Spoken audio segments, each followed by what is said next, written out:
आउँदो चुनावमा रासोपा भन्ने पार्टीको 0 सिट हो।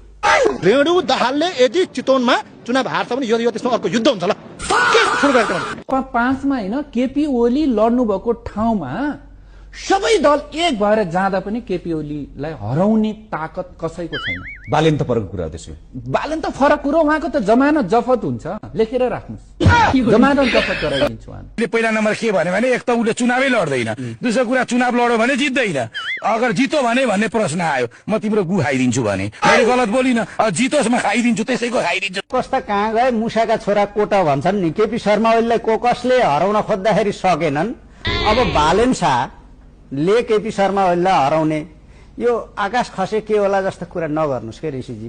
20 देखि 25 हजार मतले उहाँले जित्न सक्नु भएन छ भने तपाईहरुलाई अगाडि मिडियाका अगाडि यो कुरा मैले तपाईहरुलाई साँची राखेर यो कुरा गर्छु। मलाई कहाँ झुन्याउनु पर्छ 20 देखि 25 हजार मतान्तरले जित्नु भएन छ भने निर्वाचनको मत परिणाम आका दिन म झुन्निन तयार छु। 1,10,000 मत खस्न सक्छ।